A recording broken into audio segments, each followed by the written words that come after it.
Good evening. My name is Don Burke, and I'm your host this evening for this fifth in our series of Earl Robinson Memorial Lectures. As we begin this evening, I want to acknowledge that Booth University College is located on Treaty 1 territory, the traditional home of several Indigenous peoples and of the Métis Nation. The Earl Robinson Memorial Lectures on Christian faith in the world were established by an endowment from the Canada and Bermuda Territory of the Salvation Army to honor the life of Colonel Earl Robinson, the first president of Booth University College. From 1981 to 1993, Colonels Earl and Benita Robinson served in Winnipeg, first to establish this institution, and then as the president and registrar of what was then known as Catherine Booth Bible College. Earl placed this institution on a firm foundation and an upward trajectory. So it's appropriate that this lecture series should be offered in his honor and under his name. Before I introduce our guest this evening, I want to make a couple of notes for you. First of all, during the presentation tonight, you will be able to submit questions through the Q&A function at the bottom of your screen. And at the conclusion of the presentation, Dr. Carter Chand will answer some of these questions. And then finally, tonight's webinar is being recorded and in due course will be available on the Booth University College YouTube channel. Dr. Rebecca Carter Chand is the director of the Program on Ethics, Religion, and the Holocaust at the US Holocaust Memorial Museum in Washington, D.C. Her areas of research include the history of minority churches in Nazi Germany and the Salvation Army during World War II. Her publications on Salvation Army history include The Politics of Being Apolitical, the Salvation Army and the Nazi Revolution, and A Relationship of Pragmatism and Conviction, the International Salvation Army and the German Heilsarmee in the Nazi era. She is currently co-editing a volume entitled Religion and Ethnonationalism in the Era of the Two World Wars. We really are privileged this evening to have Dr. Carter Chand with us to deliver her presentation entitled Historical Perspectives on War and Peace in the Salvation Army. Dr. Carter Chand. Great, thank you so much, Dr. Burke. Thank you for the invitation. I'm really pleased to be here. I always enjoy talking with Salvation Army audiences about my research, and it is too bad that we can't be in person. Although I must admit, I'm not that sorry to be here in Arlington with our weather rather than in Winnipeg in February, but maybe I can come to Winnipeg another time. I'd like to share my screen, so bear with me for just a moment. Okay, is that good? Just confirm. All right, great. So I'd like to start with a story, and the story takes place in 1945. So just weeks after the end of World War II, British members of the Salvation Army serving in Germany were stunned to encounter Salvationists who had been on the other side of the war. For the duration of the war, the German branch of the Salvation Army, called Die Heilsarmee, and throughout my talk tonight, I'll be distinguishing between the German branch, calling them the Heilsarmee, versus the Salvation Army. The Heilsarmee had broken off all communication with the International Salvation Army, as it had done during World War I. Now that the war was over, the International Salvation Army wanted to emphasize the organization's unity, printing several firsthand accounts of early post-war encounters in the war cry. So in Kiel, in northern Germany, relief workers found German Salvationists when they saw a makeshift Heilsarmee sign perched amongst the rubble. That night they met together and held a service. The British reported that their German comrades were genuinely pleased to see them. And I quote, "We forgot we were different nationalities, forgot the war, and knew only that we were fellow Christians and Salvationists." end quote. In Hamburg, a British Salvationist was struck by the strangeness of the situation when British, Dutch, and German Salvationists met together to witness a German ex-prisoner of war translate the testimony of conversion of a Scottish officer. At the same meeting, several religious seekers were led to the front for prayer by a man in a Wehrmacht uniform, a German army uniform. In another report, a Salvation Army officer serving in the British Army told of occupying a German village. As was the usual practice, the British took over a number of civilian homes to serve as billets. And when the Salvationist entered one home, he was amazed to find a picture of a Salvation Army girl and a photo of William Booth. "I could hardly control myself," he wrote. "Then the irony of the situation struck me most forcibly. Here were fellow Salvationists, and here was I invading their home. It was forbidden for me to speak to them. They were the enemy." Nevertheless, this British Salvationist sought out his German co-religionists, who turned out to be divisional commanders within the Heilsarmee and spoke English. They were staying with another Salvationist family, and after talking for a while, they closed the shutters, made music together, and held a religious meeting. And I quote, he concluded, "There is something about the army spirit that keeps it alive under any circumstance." So here were the messages that the War Cry newspaper wished to underscore for its readership. One, the common identity and mutual bonds between Salvationists of different nationalities. And two, its ability to rise above politics and international conflict. These stories narrated the organization's particular brand of Christian internationalism, which had now survived 2 world wars and considerable hostilities among all the countries involved. So for me, these stories really get at what continues to fascinate me about this history, how the Salvation Army, as an international Christian organization, and Salvationists as individuals navigated these periods of war and peace. We see the lived experience of people trying to survive and, where possible, do good in the world, uphold one's principles, serve as a witness to Jesus Christ, work within a bureaucracy, and be loyal to one's country.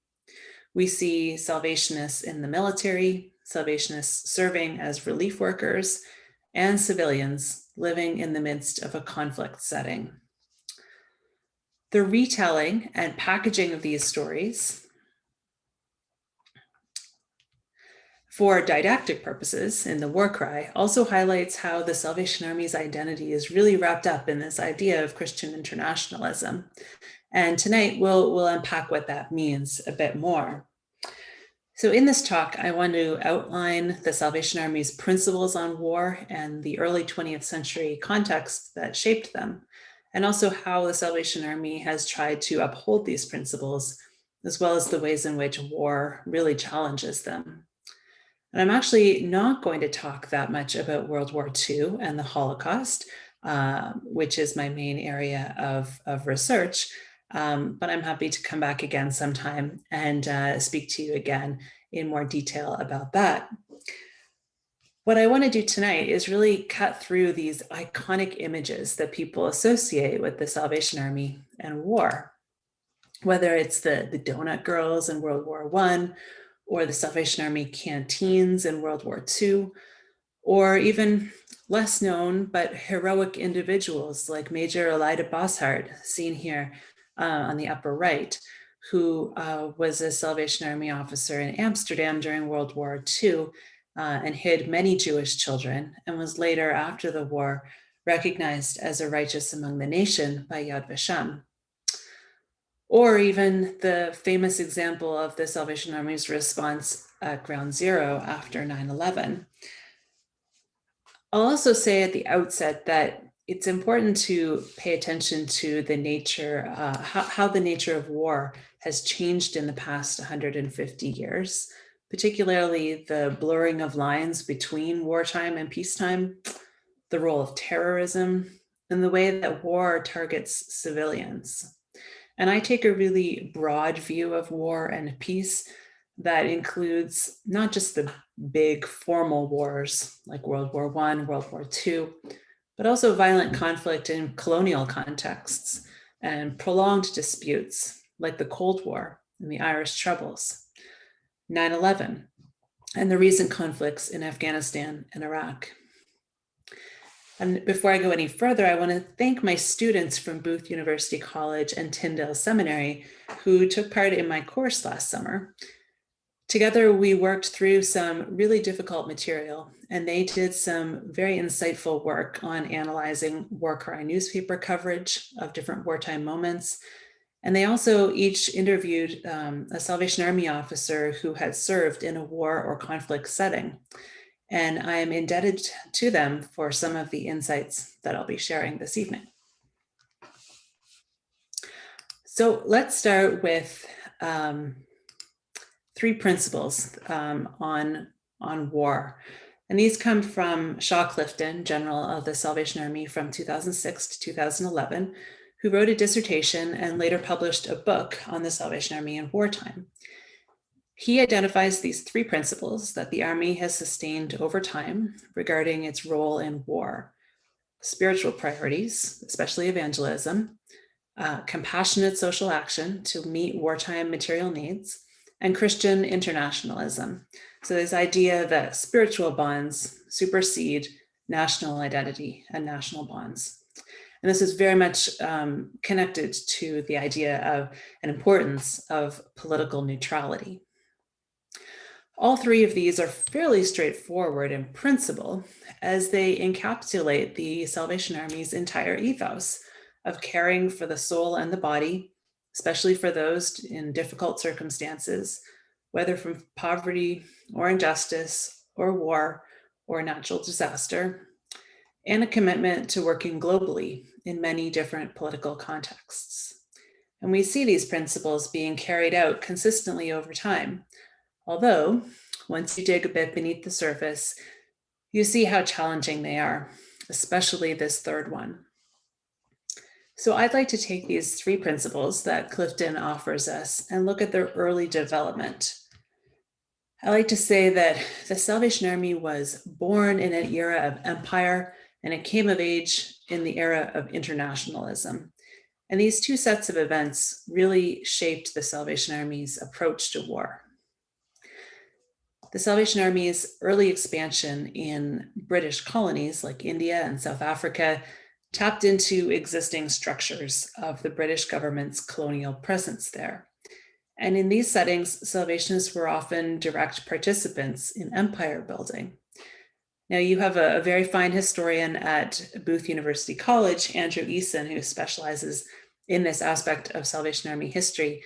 And so if you have not read some of his publications before, I do encourage you to do so. Another historian who is really important in this area is Norman Murdock, who explains in his book, Christian Warfare in Rhodesia, Zimbabwe, he explains that the Salvation Army went to Rhodesia, today called Zimbabwe, in 1891 with the support of British colonial authorities, which was Cecil Rhodes' British South Africa Company. And from the beginning, its presence there was wrapped up in white colonial rule and the subjugation of Black Africans.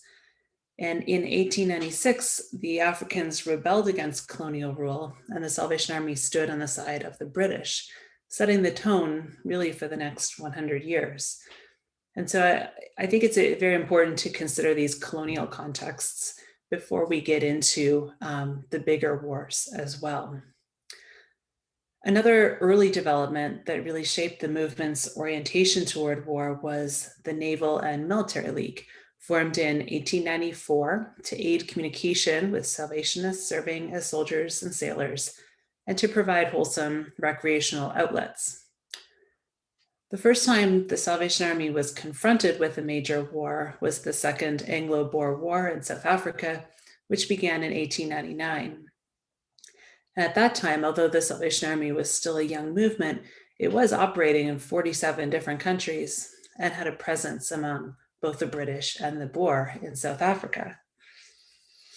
At the time, there was little enthusiasm for war among the Salvation Army's first generation of leaders, so William and Catherine Booth and George Scott Railton. They made theological arguments about the inconsistency of warfare with Jesus' teaching. They made practical observations about the disproportional burden of war on the poor and working classes and the exploitation of the poor by the political establishment, as well as making dire warnings about the potential of war to create and deepen division among Salvationists. Perhaps the strongest voice in favor of outright pacifism in this era was Booth's son-in-law, Arthur Sidney Booth Clipboard, who wrote Blood Against Blood, complete with this very evocative book cover that I put here on the slide, which he wrote, and I quote, "in a complete opposition and protest against war and the shedding of blood." So he was a Quaker, in fact, and met Katie Booth in Europe in the 1880s. And I find this Quaker influence to be quite intriguing, actually. His pacifism was definitely theological. He really embraced Quaker arguments against war based on scripture and reason, but his views were also shaped by the context of the Boer War.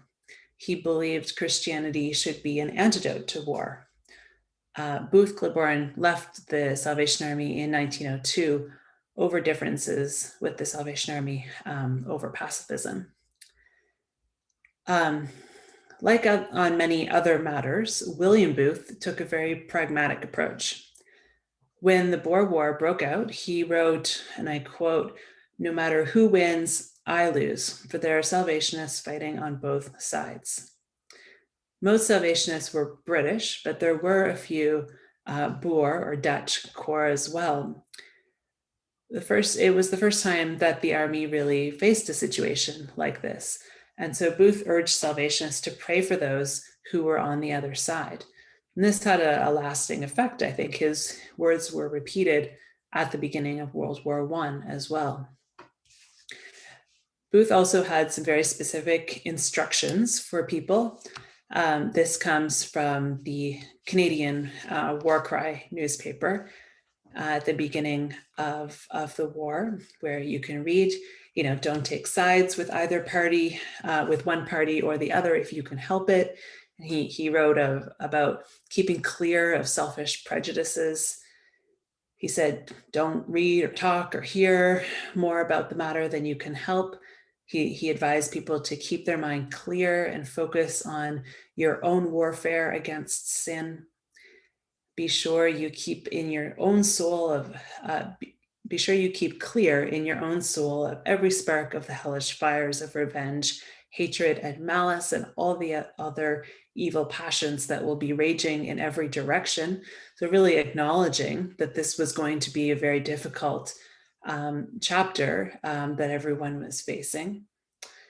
You can read the rest of them. Keeping your own heart in harmony with the great heart of your Heavenly Father and in love to all men. Pray, pray, pray. Give what you can to the wounded and the suffering generally. And here he mentions specifically our own salvation, our Red Cross agents, which is it seems more aspirational than descriptive at that point. But and then finally, he advises people to go on with your own salvation work and go in greater, deeper, truer earnestness. So these are clearly directed at people abroad. Obviously, it's not possible to avoid talking about a war when you're living right in the middle of it. I also want to say something about the Salvation Army's practical contribution during the Boer War through the experience of Mary Murray, who was a British Salvation Army officer who went to South Africa at the request of William Booth to see what could be done for soldiers on both sides. And these efforts that she and her comrades did really became the model for what became the Red Shield war services. And here's the cover of the book that she wrote when she came back. It really points to the Salvation Army's aspirations to make a significant contribution to medical care. Clearly, the Red Cross is the model here. But even in the Boer War, it's clear already that Salvationists are limited in what they can do if they are not trained professionals. Mary Murray is very upfront about the fact that she and the other women that went were not trained nurses, and she had the wisdom to not get in the way and instead try to find alternate ways of being useful. But this is another recurring trend that I see that becomes even more exacerbated throughout the 20th century as medical and social work professions require more training and become more specialized. So as we've seen already, the Salvation Army had an ambivalent position toward war, and its leaders were really pulled in different directions. They were disapproving of war, but still wanting to support the military effort for patriotic reasons and because soldiers were seen as a core constituency of their ministry. Bramwell Booth, the second general, who was general during World War I, took a similar approach to his parents. He forbade Salvation Army officers to enlist as combatants in 1914 unless they were really compelled to do so. So he did not embrace a full conscientious objector position, but it does seem that he held pacifist commitments, but then chose not to impose those values on the Salvation Army. So, speaking as an outsider, someone who is not from the Salvation Army wider community, but studies it academically, I find this surprising that he would, on this matter, choose to allow individual Salvationists to make their own, discern their own path in terms of participating in the military, because as we know, the Salvation Army did not shy away in this period from being very prescriptive about other ways that people should behave and act and believe. It's widely cited in Salvation Army histories that Bramwell Booth forbade the use of the word enemy in Salvation Army publications during the war. So in speaking about, Germany, the other side, that they were not supposed to even use the word enemy. Now, this is entirely plausible. It's probably true, although I haven't seen actual evidence of him saying it. Certainly it wasn't followed in the German Salvation Army publications, but I'll get to Germany in a few minutes. Evangeline Booth, commander of the Salvation Army in the US during this time, was less pacifist and more enthusiastic, a supporter of American war aims. And so we see this tension between pacifism and spiritual solidarity across borders and patriotism. It's subdued a bit in England, but evident more in other countries. So I want to turn to World War I.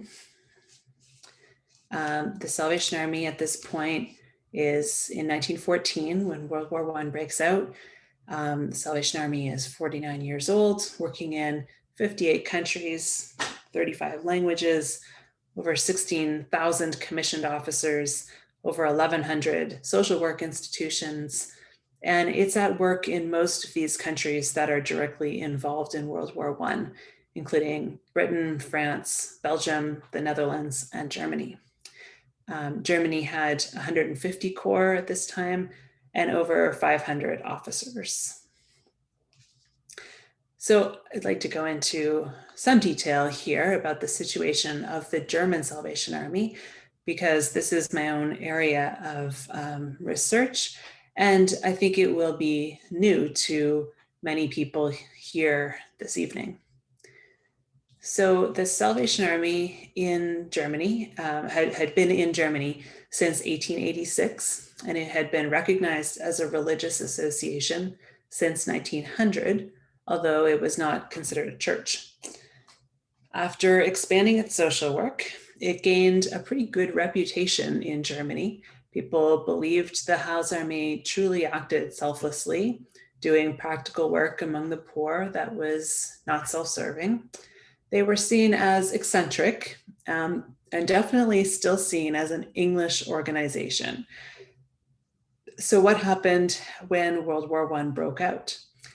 The non-German officers were sent home right away, including the British, the Territorial Commissioner and Chief Secretary, who were British, and also the Swedish David Wickberg, father of Eric Wickberg, who later became the general in the mid-20th century.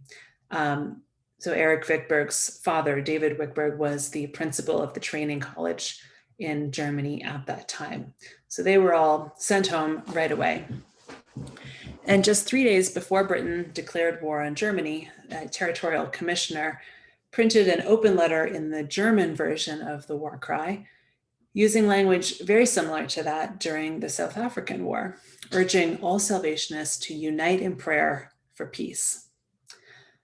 On the British side, Bramwell Booth declined to join the war euphoria or demonize all things German, instead displaying reluctance and sorrow at the outbreak of war. He encouraged Salvationists to love their enemies and let their compassion flow out towards those who oppress and injure them. He said solidarity was to be found in the working classes of both countries, who experience much of the misfortune of war. And at the end of August 1914, the general wrote in the war cry, "We are deeply concerned about the war because we believe the peoples of Germany and England are in many ways friendly peoples. The working classes, which constitute the greater part of the population of both countries, notwithstanding their commercial rivalries and the minor differences which affect them, have many things in common, which make for true friendship." So this reasoning also deflected some national responsibility for the war and instead placed it upon the military elites and those who stood to profit financially from war. And so while the British continued to strive for neutrality, and I stress strive because I don't think they achieved the strict neutrality, neutral stance 100% of the time, but they were trying and making an effort. However, the German Heilsarmee took a very different tone. They were both patriotic, so perhaps I shouldn't be so hard on the Germans, but they were in a very different situation because they belonged to an organization that was foreign. And so the German Salvationists really operated from a defensive position, trying to prove their patriotism to a public that still viewed them as an English import. And one cannot underestimate the effect that this had on the Heilsarmee. They published statements in the German language war cry called Der Kriegsruf, stating, there are no aliens in our ranks. And they stated their loyalty to Germany, pointing out that there were many sons of Salvationist families who were also serving at the front. There were women volunteering on the home front, and they made repeated claims, sort of defensive statements saying that they denying that they were sending money back to England, and publicizing all of their Heilsarmee officers. At least 100 Heilsarmee officers served, and over 20 were killed in combat. So during World War I, the German government sought to exercise control over all private charities, including the Heilsarmee. There was first a federal council ordinance on war welfare care introduced in the summer of 1915, which introduced police supervision over collections by private charities. And then another measure that came in 1917 brought in a significant expansion and intensification of this first regulation. And it allowed the authorities to not only oversee the charity's collections and public events, but also to oversee the management and finances of these organizations. The Heilsarmee was put under state supervision for the duration of the war, and a government representative was assigned to personally monitor the organization's activities.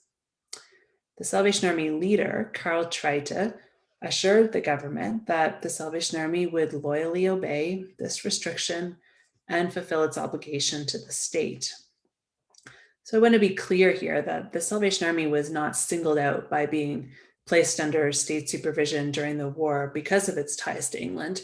These regulations applied to all private charities and were the direct result of the state wanting to manage public donations and ensure that money was not being diverted from the war effort.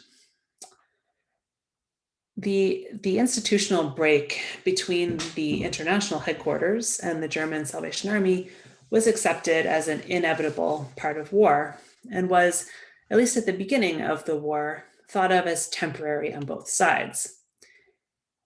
But in the summer of 1915, the Heilsarmee leadership sent a list of terms and conditions to the general to clarify its position. And the 5 items affirmed some existing practices and demanded some changes. And I reproduced this here, which I actually got from the National Archives in Germany. So you can see that a lot of this had to do with finances, with money, and with the matter of German versus British leadership. So they wanted the property company to remain in German hands. The Junker assets, this refers to the assets from an early benefactor, Jakob Junker, they should remain in Germany.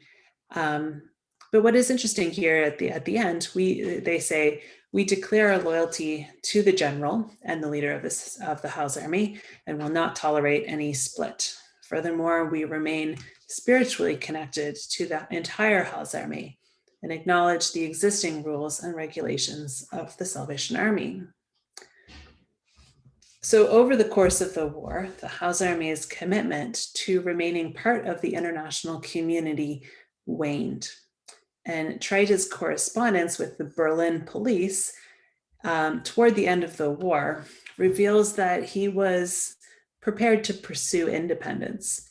In February 1918, he tried to convince the Berlin police that since the beginning of the war, the management of the Heilsarmee had been entrusted to reliable German officers and that the current leadership was intending to separate entirely from the British parent organization. Treite was not successful in this endeavor, and whether it was that the war ended before he could implement this formal break, or if he didn't find sufficient support among the other officers, this is not known. But when the war ended later that year, relations between Germany and international headquarters resumed, and everyone sort of interpreted it as having successfully passed a sort of test on their relationship. Now, this becomes very important when we consider the situation in World War II, where a similar sort of struggle plays out, and some officers were wanting to split again, and this time align themselves with the German Christian movement, which was the movement within the German Protestant church that was very pro-Nazi. So that's another story for another time. And it didn't play out, and there was not a formal split. But I think these tensions during the years of while the war was going on are very important. The Heilsarmee also made a number of aesthetic changes during the First World War to reflect its intensified German identity. Some of these changes became permanent features, such as the uniform changed to include an H for Heilsarmee on the collar instead of the standard S. You can see here the front page of the Der Kriegsruf from 1914 and 1915, which had several changes to the the masthead, including the Salvation Army crest becoming much smaller. I also want to say a few things. I know that I'm running out of time, but I am getting toward the end here. I think there are a few more important things to say about World War I that have lasting effects for the Salvation Army, and that has to do with the rise of modern humanitarianism. As you may know, the Red Cross was formed in 1863, but the First World War really marked a shift in the professionalization of humanitarian aid work and an expansion of the types of civilian organizations that engaged in wartime aid. And historians who study the emergence of the modern humanitarian movement, including the Red Cross, the St. John Ambulance, and many other organizations, point out that the commitment to humanitarianism did not necessarily mean a person was committed to internationalism, or this belief that downplaying national identities and embracing international relationships and connections would lead to a more peaceful world. One historian, Heather Jones, argues that humanitarian institutions served state interests, and she describes them as culturally mobilized against the enemy. Historians have also argued that women engaged in nursing or humanitarian work during World War I, this provided them a sphere to lay claim to citizenship in an era before women had the vote or other opportunities to participate in civic life, or participate, obviously, militarily in the war effort. And so I would argue that that humanitarian work also gave the Salvation Army an opportunity to to claim a firmer place in society. These organizations provided powerful national symbols of civilian engagement in war. The American Salvation Army Donut Girls, right, brought unprecedented levels of support and positive publicity to the Salvation Army in the United States. And the British Army, Salvation Army, with the help of the Salvation Army in Canada, Australia, also provided recreation and refreshment huts, as well as motor or ambulance vehicles and drivers for use in France. So in the course that I taught last summer, we learned a lot from talking with several Salvation Army officers who had served in the war, in various wars and conflict and disaster situations. And we felt really honored that they had spoken to us so openly about their struggles and their approaches. One officer spoke about his work at Ground Zero after 9/11 and how he felt so unprepared for what he encountered there. And for us, it really made the past seem more real, reminded us of how gruesome and emotionally taxing it is to work amongst death and what we now call PTSD, something that is rarely communicated in Salvation Army accounts from the wars of the early 20th century. It also highlighted how war is really ethically messy. And in hindsight, it's easy to have moral clarity and recognize that it was the right thing to do to, say, falsify passports to save Jews during the Holocaust or lie to Nazis. But in the moment, Salvationists, I think all people who, people of faith or who hold themselves to any ethical standard, really need to be quite grounded in what is right. And taking a position of neutrality may have helped in certain situations when it could lead to a position of facilitating negotiation, for example. But it doesn't help so much if it blinds a person to evil or injustice. One of the students in our class wrote about the Salvation Army in Northern Ireland during the Troubles and how the army prided itself on remaining neutral.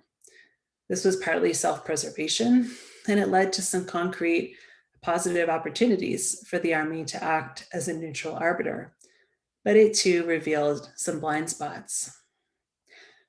Another interview with an American Salvation Army was someone who served in Kosovo in 1998. He believed he was called by God to this service, not knowing what he would exactly do. It ended up mostly being a feeding program. But he told us, with a bit of dramatic flair, that he never expected to become a money launderer. But that's, in fact, what the situation required for him in order to buy supplies in that context. So with all of the constraints of time in this one talk, I think I've barely scratched the surface of all of the important ethical and historical, theological, and professional questions for the Salvation Army on war and international conflict.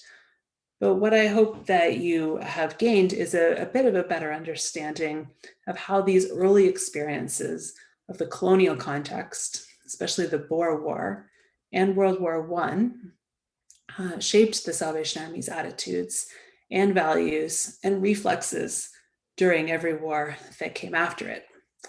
And so I am very much looking forward to your questions and comments, and I'll give it back to Dr. Burke to lead us through the rest of the program.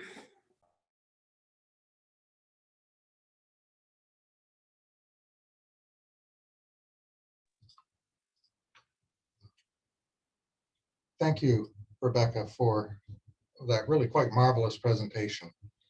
There's so much there that we will want to chat about in a few moments.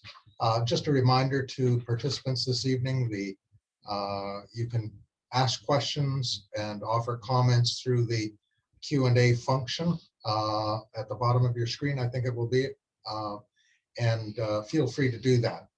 Before we take those questions, we have a short video to share with you, some information about Booth University College. So we'll do that and then come back for the question and answer period.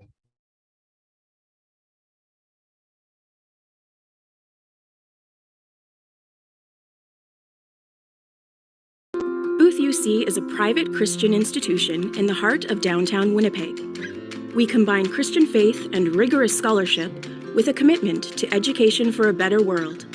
If you are looking for a supportive and connected student community, Booth UC is the perfect place. Being in downtown Winnipeg means you can walk to places like the Forks, the Winnipeg Art Gallery, and Bell MTS Place. Let's take a look at why so many of our students call this place home. The main campus building, or the Waldron Building, is located at 447 Webb Place. Our front desk and student services team are available as you walk in. If you need a question answered, this is the place to be. Located right off the main entrance is the Commons.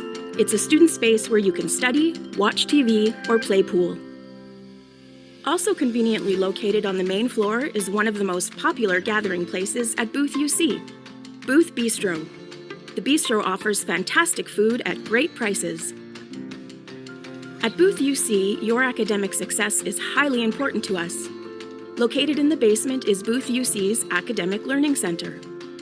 The ALC provides in-person and virtual support, email appointments, workshops, and study sessions. Our film lab is also in the basement level and offers a comfortable place for English and film studies students to view new releases and classic films. This is Booth UC's Social Work Lab. Booth UC's social work students use this lab to facilitate learning. They can take part in group video sessions, practice their skills, and receive feedback from professors. At Booth UC, you are more than just a number. That is why our maximum class capacity is 50 students. Our focus is on creating student-centered small classes where you will quickly get to know your professors and classmates. The Heatherington Chapel is host to our weekly community gatherings, student worship band, and Bible study group. If you're in need of a quiet study space or an area to hang out with friends, our third-floor lounge is a great spot. Or if you want some fresh air, our rooftop patio is a great spot to study during the warmer months. Need to get in touch with your professor? Faculty offices are conveniently located in 2 wings on the 3rd floor. Living on campus is very affordable. and your monthly fee includes a meal plan at our bistro. Residence is on the upper floors of our main campus building. Each floor has great common areas to cook, watch TV, lounge, and do laundry. Located a short walk from the Waldron Building is Peterson Hall, newly renovated in 2015. Here you will find state-of-the-art classrooms, our school for continuing studies, and our library. One of the main hubs at Booth UC is the John Fairbank Memorial Library. A great feature of Booth UC's academic program is that each student is assigned their own personal librarian. If you're looking for a quality university experience that focuses on your individual needs, one that brings together Christian faith and a passion for learning and service, you'll find it at Booth University College.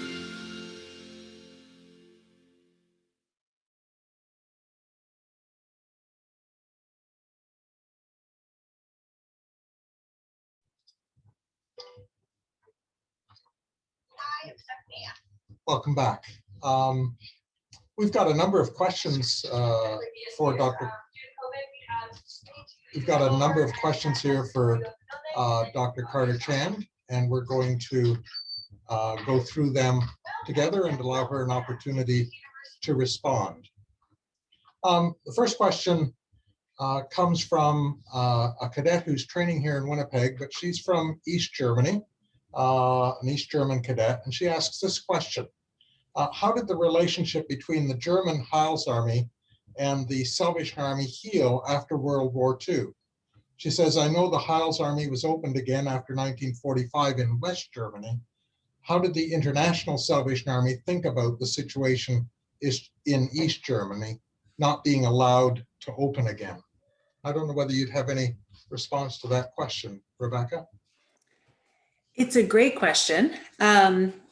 So first, the relationship between the German Heilsarmee and the wider Salvation Army community, I actually see a lot of similarities after both World Wars. So at the end of World War I, when I said they all came back together again and felt they had passed some sort of test, and then it happened again at the end of World War II.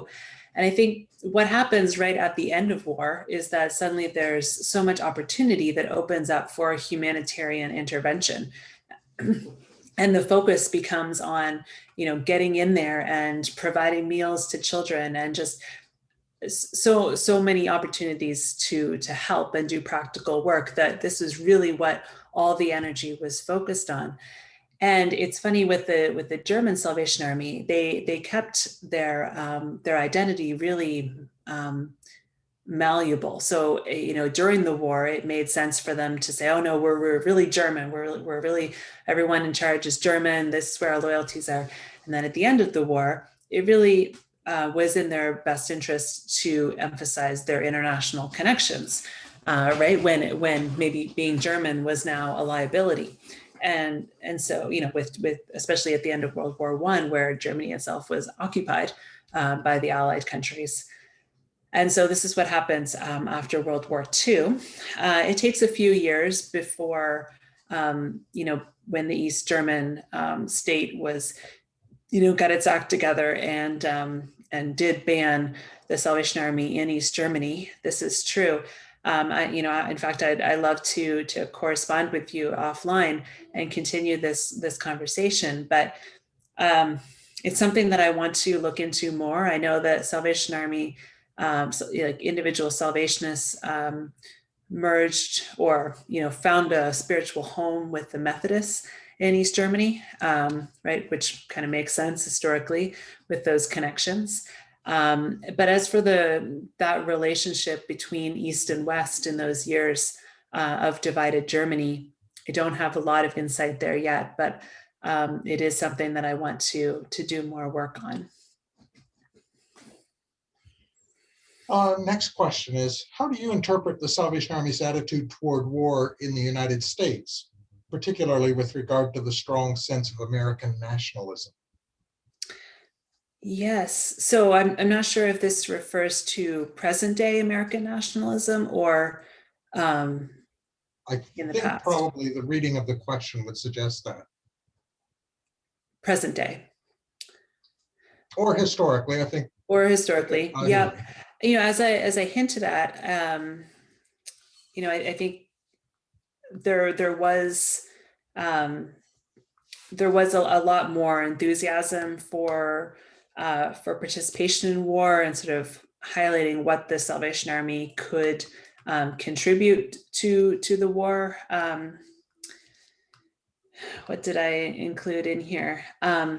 During World War I, and I think that continued on. I mean, I'm not a specialist in the American Salvation Army at all, so I hesitate to say, I mean, we know Evangeline Booth was quite enthusiastic, and but I don't know that there was that big of a difference between the American and the British and other countries. Okay. Thank you. Next question is, it was interesting hearing about the colonial impact on the Salvation Army, thinking of Rhodesia, Zimbabwe. What are your thoughts on the impact in North America about the complicity of the Salvation Army in bringing many Europeans to North America and not seeing the injustice done to the indigenous nations that were displaced in order to do this? Mm-hmm. Well, it's such a great question, the way that it is framed, because it is bringing this history of colonialism with our own experience of North America. So, we can't just be prideful and blame it all on the British, going to colonize Africa and Asia, but also that this happened in the areas that we live today. And so I appreciated your acknowledgement at the beginning of this session for the land on which your college sits.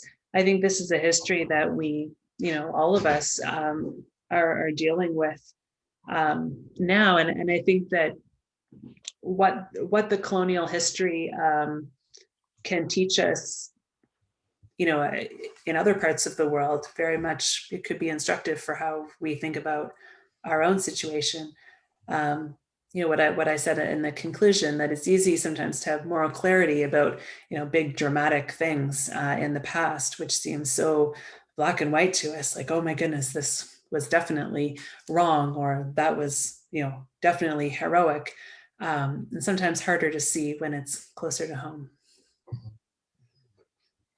Next question is, in your research, have you discovered, as conflict was going on, any internal discussions among Salvation Army leaders about the morality of war in general, or of a particular facet of the armed conflict?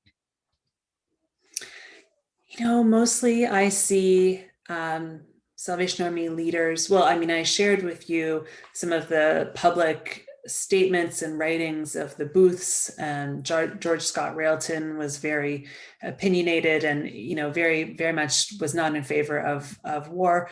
But in terms of officers and, other leaders in the Salvation Army, people were pretty, supportive of both Salvationists who were serving in the military and just other people in society that they were ministering to, right? Who were soldiers. So I don't really see a big discussion about the morality of war. It seems like there was this moment, and perhaps some other historians like Andrew can weigh in here, but it does seem like there was this moment right at the turn of the 20th century that there was a big debate about whether the Salvation Army would take more of a pacifist route, but that because of, these practical considerations, well, for whatever reason, they didn't choose to go that route. So, a question I have is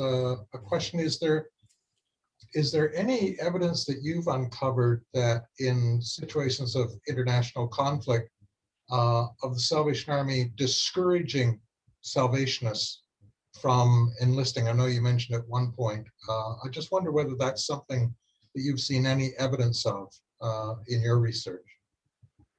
Yeah, that was Bramwell Booth who did that at the beginning of World War I, but definitely not in Germany, which is the country that I've studied the most. Definitely not in the United States or any of the British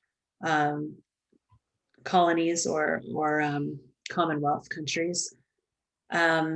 Let's see, in World War II, you have a different dynamic, which I didn't get to talk about at all today, of those countries that were occupied by Germany, right? So Belgium, the Netherlands, they had France, a very different orientation towards the war because they were occupied.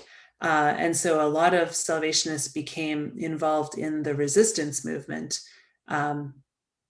in various ways, which is, another, it's not fighting in your country's official military, but it is a different type of waging war, or trying to end the war. But again, many Salvationists were involved in those ways, in serving in the resistance as well. So, thank you.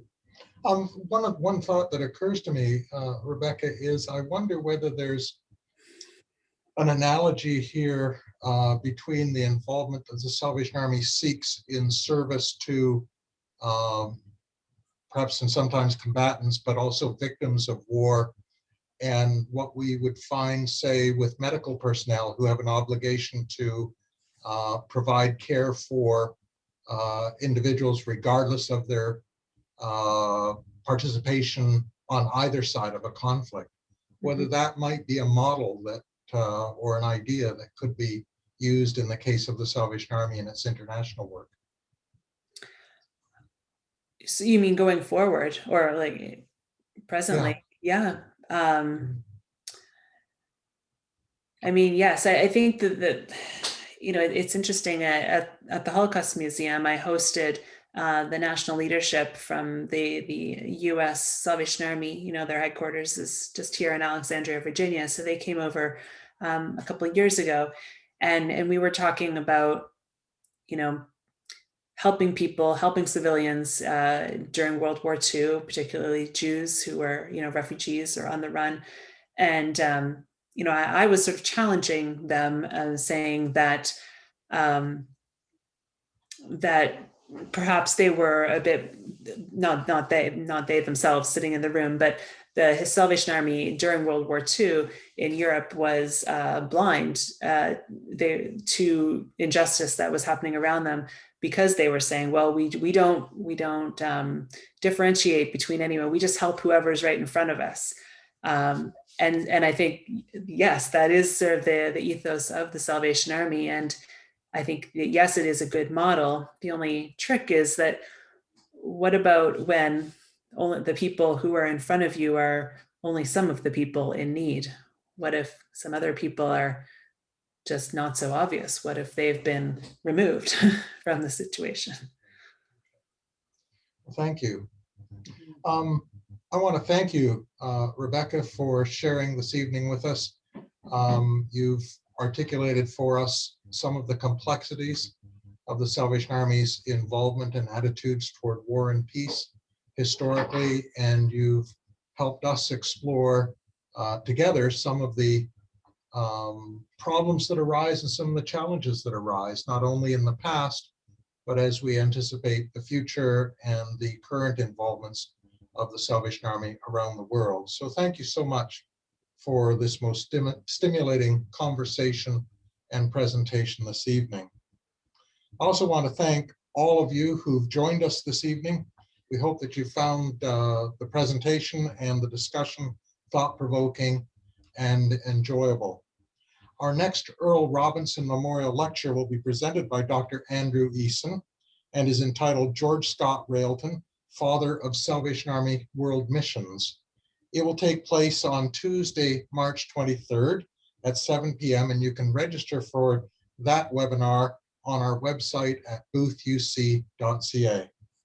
Thank you so much again for joining us, and thank you, Dr. Carter-Chand, for giving us your time this evening and the time of preparation in advance. Thank you all, and good night.